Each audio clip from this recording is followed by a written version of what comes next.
All right, welcome to Coach's Corner with the Wrestling Vault. RJ Boudreaux here with Mitch Hancock. We have a special guest today, Jeff Breese, head coach, Lake Erie College. We're up at the Boudreaux Wrestling Team Camp in St. Ignace, Michigan. Jeff is one of the clinicians up here. We wanted to take some time to talk to Coach Breese, get to know him a little bit, and then talk about some of the stuff that he's doing at Lake Erie College with his guys. Some of the video that he just shot with us, some of the technique and the drills and the kind of the philosophy that he has. So, Coach Breese, why don't you just start off? Tell us a little bit about who you are, where you're from, and then what you're doing at Lake Erie. Yeah, so short version, I'm from Pennsylvania, originally a little farm kid.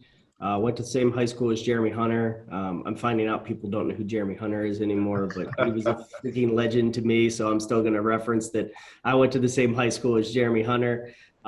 Little farm kid. I was two-time PA state champ, placed to Fargo a few times, wrestled at North Carolina State for Coach Guzzo, and then for Coach Carter Jordan, and then was fortunate enough a little bit later in my coaching career, Coach Pop hired me, and I got to coach at NC State for a while during the kind of the new NC State ascension with Gwiz and all of those guys.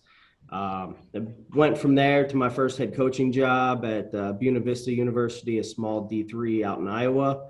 And now I'm at Lake Erie College. I'm going into my fourth year at Lake Erie. We're just over the Ohio border into Ohio, so I'm about 2.5 hours from home. I like being back close to home. Nothing against the Midwest and Iowa, but being closer to home is nice. What conference do you compete in? We're in the Great Midwest, so we're with schools like Tiffin, Findlay, Ashland. I know I'm going to miss somebody, and someone's going to watch this. Yeah. But that's the bulk of our conference. We're for people that maybe know more Michigan schools, we were in the old GLIAC, and for some of our smaller private schools, we broke off and made the Great Midwest, and we're not in the GLIAC anymore. Awesome. You talked about the NC State coaching and kind of that ascension or the new transition. Talk a little bit about what that means, because I don't think a lot of people know what that means. Like NC State had kind of had a big change, maybe a paradigm shift, and I believe you like to steal a lot from different coaches, like we all do. Are you using any of that? Culture? So I think a lot of our program philosophy as a whole is based off of stuff that I stole from Coach Pop, or stole from Jameel Kelly, or stole from Frank Beazley, or stole from Obe Blanc when I was coaching with Obe. We have when I talk about the ascension, it's not that NC State wrestling was ever terrible. They were very, very good for the ACC. Just the ACC wasn't what the ACC is now, with 4 or 5 top 10 teams. And it's NC State now has won 3 ACC titles in a row. So, one of the cool things I've had in my coaching life is getting a note from Coach Pop last year and going, hey, remember all these goals that we wrote down at the beginning when you were there at the very beginning and we weren't very good compared to like the standard we wanted? He goes, we finally achieved them all. And I had been gone for 5 years at that point. Like, that's how crazy some of our goals were. We got a bunch of them out of the way, and our coaches started getting head coaching jobs, but we finally got the last piece of the puzzle, and it was like a certain number of Scholar All-Americans that they had been trying to accomplish. We got a guy placed at the World Championships before we got all the way to the number of Scholar All-Americans we won it, because it was a really big number. And I say we because I wrestled there, so there's always going to be a little bit of we in that program to me. Hey, yeah, if you went from obviously at NC State Division I powerhouse now to Lake Erie College D2. Talk a little bit about the difference of coaching in a D1 program versus D2 program and what you're looking out of your recruits. Yeah, so I think one of the biggest differences obviously is just, I guess, the pure athleticism and like what guys already know. But don't get it wrong either. Like, at a point at NC State, they weren't landing the number 1 recruit in the country in half the weight classes either. And there was a lot of development, and there still was a lot of development, even if you're that guy. But I had to start to go, oh, wait, we don't know how to chain these first 3 things together. I got to go backwards. I'm trying to teach this thing that's like a super high level scramble at the end of the series, but they don't know how I got here. Like, I got to go backwards a little bit. We are definitely starting to have guys that are competing big time on the national scene. But at first it was, a lot of guys that were just really good, smart. We recruit smart a lot, but good, smart high school wrestlers. But they hadn't seen, tons of high level technique, or they hadn't been exposed at like a Fargo or something like that. They'd seen what their high school schedule was, and that was pretty much the bulk of what they did. So I think that was probably the biggest change. And D2 and D3 for me was learning to go backwards. It's not that I was teaching anything wrong. I was just teaching above guys' heads sometimes. And I had to go backwards and give them that foundation. And then they could pick up the high level stuff, but I kind of forgot where we were. You talked about taking a bit from each coach you've worked with, including some big names. What would you say are the three biggest pillars of your program? When people hear about Coach Pop at NC State, they think about obviously a disciplined young man he's recruiting. The social life is put on hold, no partying, so on. Someone who believes in Jesus Christ, who's going to follow him. And then obviously someone who's extremely committed to the sport of wrestling. What are your pillars at Lake Erie College? So I don't so much, and maybe I should, but I don't so much do like pillars, because I feel like sometimes that boxes me into where I'm like, I have to stick to this word. But we are very, and everyone says this, but we are very culture driven within our program. So I say jokingly sometimes that like we're a bunch of like nerds and like, but we want guys that really want to wrestle, and their priorities are different. Like I probably the biggest thing that I've put out there is, if you want clout for being a wrestler, that's cool. If you want clout for the party that you were at on Instagram, that's not going to fit us. That's not all right. And I'm not saying people aren't going to make mistakes or ever have a social life. I'm a little less strict than maybe it is at NC State. But when I can start to see that that's how you're trying to go chase your clout, that's not going to work for us. That's not going to do it. And we do recruit a really high level, for the most part, really high level student, both because it helps financial aid wise, but it also helps make my life easier. We had 15 Scholar All-Americans last year. I didn't have to go chase guys around to go to class. I do meet with them very often. I'm very hands-on, but I don't have to chase guys around to go to class. They're pretty high driven academically already. So, I mean, those are probably the two biggest pieces. I think every wrestling coach thinks they can develop guys. I like to think I can anyway. So like, you don't have to be the rock star, knock it out of the park, I've won Fargo 3 times type of guy to be on our roster. We do have a guy that won Fargo. That's kind of cool. I appreciate that. But you don't have to be that guy. You got to really love wrestling and want to keep getting better at it. I think that's a big key too. We try and find guys that are still trying to get better and chase bettering themselves versus I was really good in high school and now I'm here because maybe I'm afraid I can't win at D1. Like we try and avoid that. Hey, so you touched on this, maybe taking that step backwards technique-wise, because just I think it's more probably trying to get everybody on the same page on what you're trying to do technically. But one of the things that you did in your videos with the wrestling vault, you shared some really good technique and some drills, but you value position. I think you say position over everything, or position or holds over moves. Explain that. Yeah, so the basic concept is, if I think of it this way, if I can win every position in a match, how am I ever going to lose? If I'm the guy with better position in every scenario, how are you ever going to score on me? How are you going to beat me?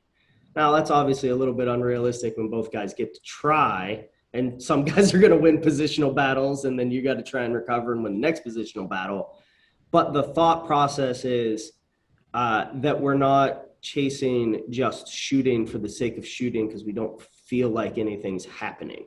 We should be trying to attack underhooks and Russians, and then taking it back even further, some of our guys like fall in love with a certain control tie and they won't wrestle the rest of they lose position, body position, trying to hold on to a tie that isn't there, that doesn't work anymore. So the thought process is just always trying to have the best body position you can for whatever's happening in the match.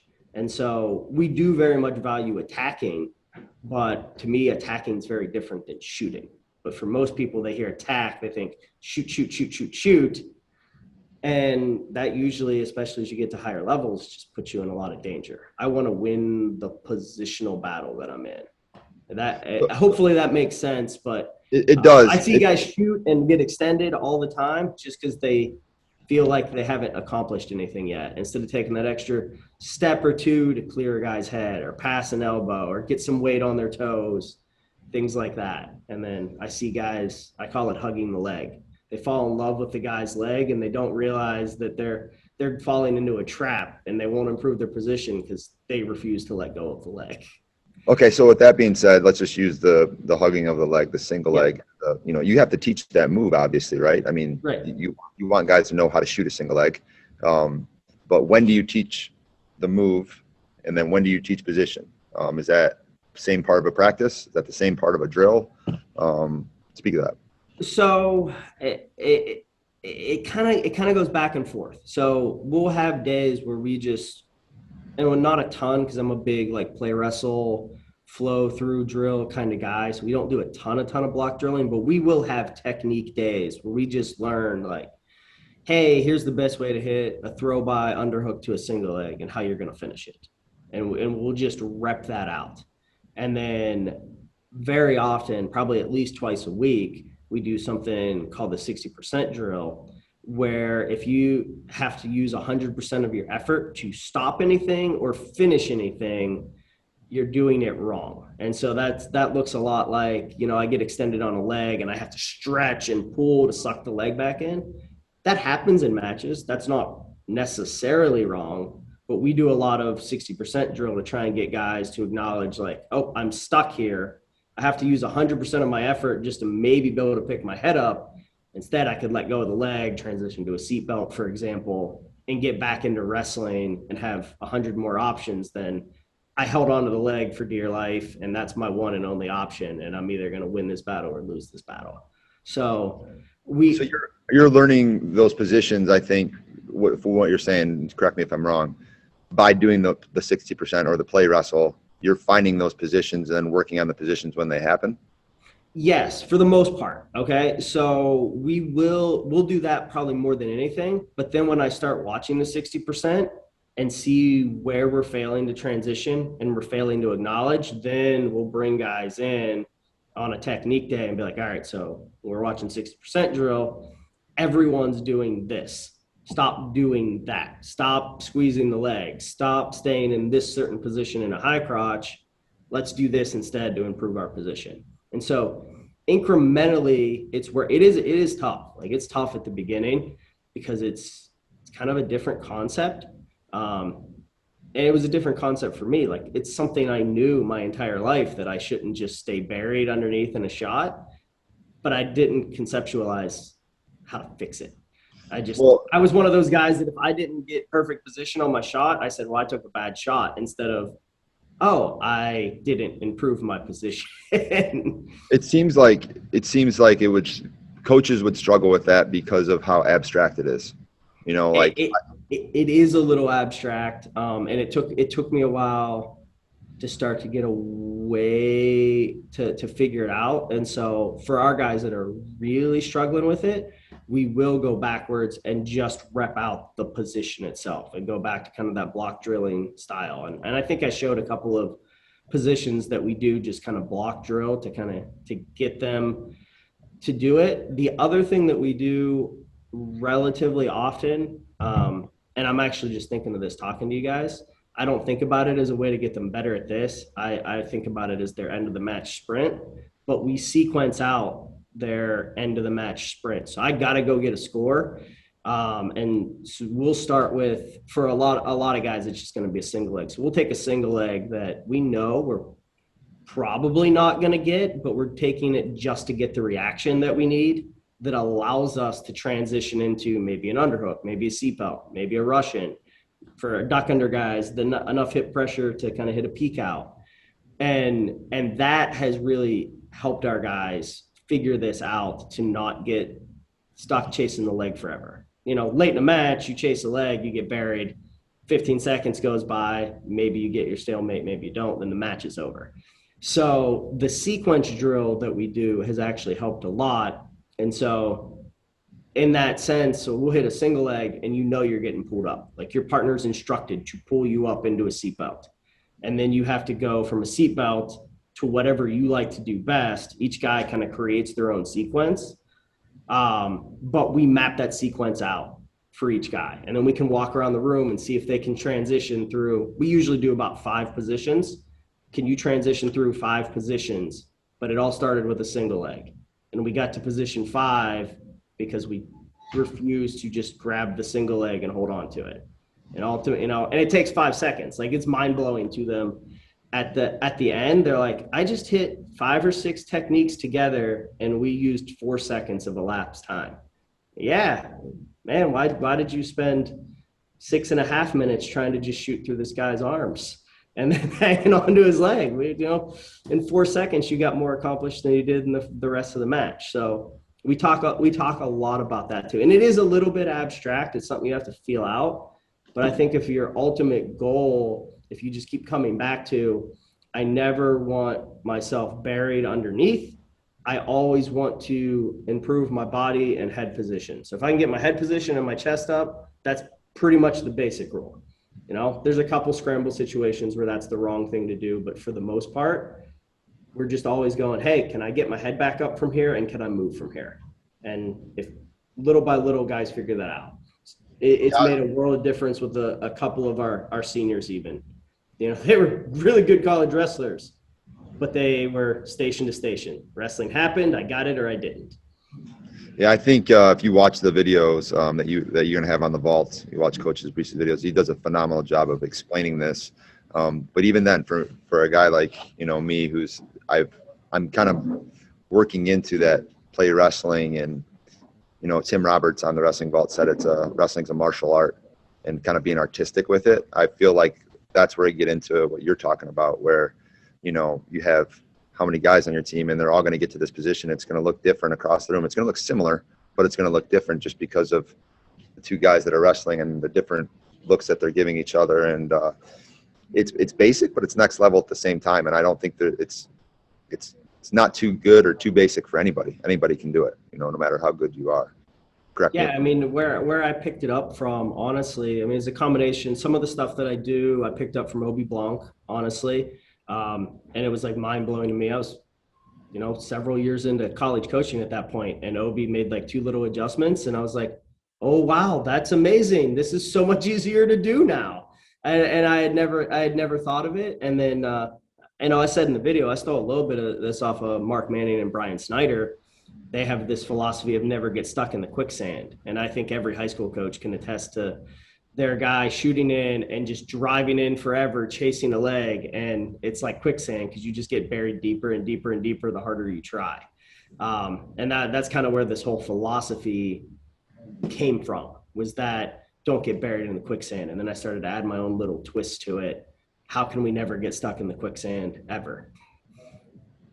Yeah, no, I think you did a great job explaining it, and it makes a ton of sense, and I'm stealing it for sure. I love that drill. I love what I saw with that. But Mitch, you have any questions for Coach Breese? Yeah, just I'm on the same boat with RJ. It's hard to conceptualize that. I know Ashburn was the one who really, you see a lot of him in sequences, right? And he sequenced out everything from his scramble position. So to add this to different positions, such as an offensive inside leg single, and then working out of a seat belt, maybe a split leg series is pretty awesome. I think us as wrestling coaches can pick up a lot from guys like you on how to teach the sport of wrestling. So thank you for being with us today. Yeah, I appreciate it. Yeah, Coach Breese has done a phenomenal job working with our kids up here at our camp. We have a few hundred kids up here, and one of our best technicians, and did a great job showing that on the Wrestling Vault. And I think he brought some of his guys up here, 2 of his athletes, and just phenomenal kids. It's not about, and you can speak to this, Jeff. I think you're talking about who you're recruiting, but the guys that you brought they're so nice. They're good with the kids. They're out there working their butts off, but it looks like they're having a blast when they're doing it. Really nice kids. And, I think one was just a state qualifier in Ohio, right? You know? Yeah. One of the guys that's up here with us was a one-time state qualifier. He's gonna get mad at me. Maybe he was a two-time state qualifier, but he was just a state qualifier in Ohio. And he was in the round of 12 this past year for us. And just kept little by little making jumps and being in the room and trying to learn, and things started to finally click for him. I actually was in the weight room with him yesterday, and I said, you're starting to figure this wrestling thing out. You've always been the competitor, but you didn't know how to really wrestle yet. You just outworked guys. Now you're starting to figure the wrestling thing out on top of that, and it's really starting to click for you. And so we have a nice mix of that. We're getting some very good talent in, and we're really, really excited about it. But we also have a lot of self-made men that just worked their freaking butt off and asked a million questions. And though honestly, we had 4 guys in the blood round last year. Only one of them had ever won a state title. And that wasn't the guy that got on the podium. The guy that got on the podium was also a one-time Ohio State qualifier and got on the podium last year. So, Coach, we feel like we're doing a pretty good job of developing guys little by little here. Hey, listen, here's your opportunity to plug Lake Erie. If I'm a high school wrestler, right, a couple-time state placement qualifier, why do I come wrestle for you? Yeah, so you come wrestle for us because our location's awesome. That's honestly the first selling point. Most small schools, you go and I mean no offense to this because I coached at one of the small schools that was in the middle of nowhere, but you're either in the city in like a high rise and there's no campus, or you're in the middle of nowhere at a small school. Those are usually your 2 options. We're 3 minutes from Lake Erie. You can be on the lake. You can be in the woods in 10 minutes in like a state park. You can be downtown Cleveland in 30 minutes if you need a little bit of city life for balance. And our campus is in small town America. You walk to all your classes. Everything's easy peasy. It's a simple life as far as that goes. We're getting real good at the wrestling thing. We're not where we want to be yet, but we're getting real good at that. And I can't stress it enough. We had 15 Scholar All-Americans. We're going to take the academic side of it very, very seriously. We've been top 10 in the country, team GPA, 2 out of the last 3 years. And the year we weren't, we had too many guys in grad school and their GPAs didn't count. We would have been 4th in the country, just for the record. So that you're going to get the complete picture. We're not, if you're coming to wear the Lake Erie t-shirt, we're probably not going to look as cool as Michigan, Penn State, Ohio State on a t-shirt. I get that. If mom and dad want to show off their t-shirt at the picnic, we're probably not the school for you. But our guys are getting a really good, well-rounded experience, and we're creeping up there. We're not where we want to be at the end of the year, but we want to be top 10 in the country athletically and academically every year, and we want to win our conference. It's a really freaking good conference. That's pretty much what you expect coming to Lake Erie, and we're going to keep chasing that till we do it. Love it, man. Thanks a lot, Coach Breese, for joining the Wrestling Vault, and also for joining me up here at camp. I'm thoroughly enjoying it. So check out Coach Breese's videos on the wrestlingvault.com or wrestlingvault.com. And that's it.